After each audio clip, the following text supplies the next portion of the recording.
Peter Costello, Companion of the Order of Australia, congratulations.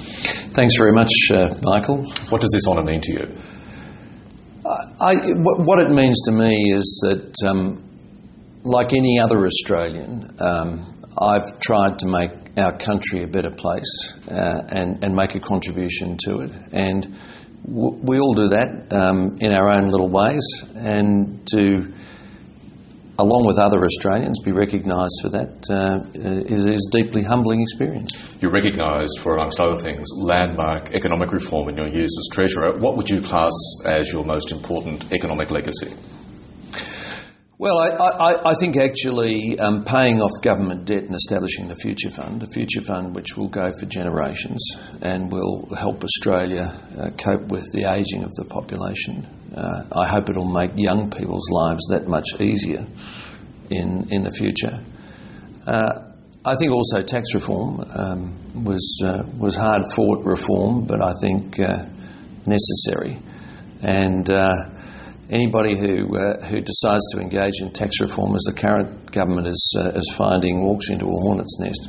On that front, are you concerned that both sides of politics appear to have lost their appetite for serious economic reform of late? Well, the thing I find interesting is that people are now saying, as part of tax reform, we should have a higher rate of GST. As the person who brought in the current rate, nobody was asking for more.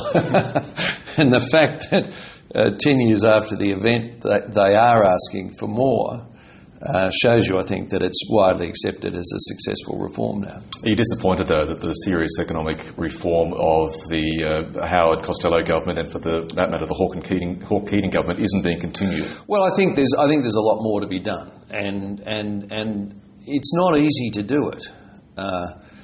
We can all sit around and agree on what's necessary, but when you actually try and do it, you run into all sorts of opposition. I think of the GST.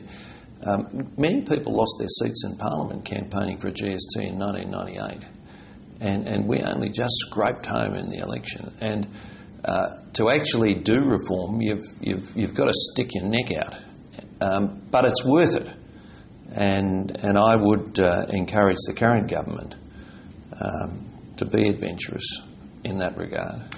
You prided yourself on achieving budget surpluses successively as Treasurer.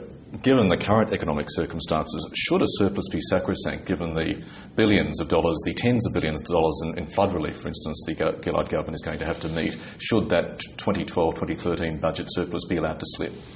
Well, obviously the government has to make a contribution, and it has to be a generous contribution to rebuilding after the floods. No argument about that.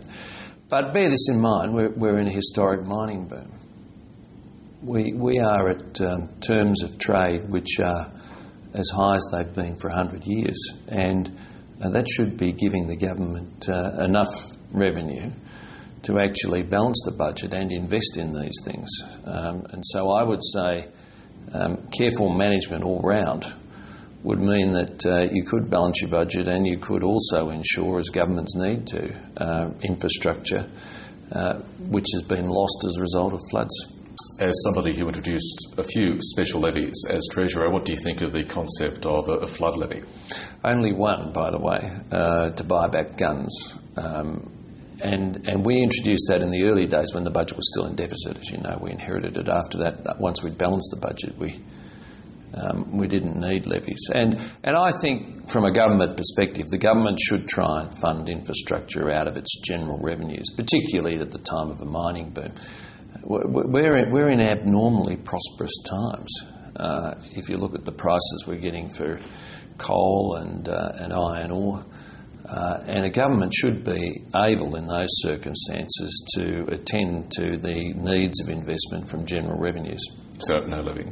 Well, I think the government should be able to do it from its general revenue, from its other tax bases, from company taxes and income taxes and all the other GST taxes and all the other taxes it has. You did have a very successful political career, and this, of course, is the top Australia Day honour. Do you see it as something of a consolation prize for not achieving the ultimate political honour in Australia? No, I feel very honoured to be recognised in this way, and you couldn't do that unless you had good colleagues, supportive family, wonderful wife, and of course the opportunity over more than a decade to be in government. And I gave every hour of work that I could to the country, and I was there for more than a decade, longer than anybody else has been Treasurer, and I wouldn't wish it on anybody to try and break that record. I suppose that answers the next question. Do you miss politics at all? Well, I don't miss Canberra. It's hard in federal politics. You're expected to live in one place, which is where your electorate is, but work in another.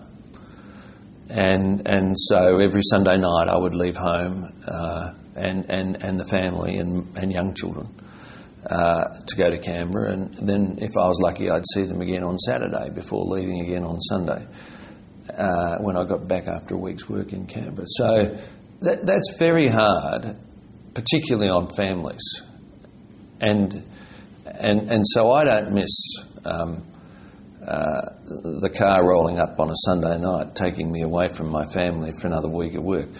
I miss the theatre of Parliament. The Parliament, in my view, should be a great theatre. It should be a national theatre. It should be a national forum.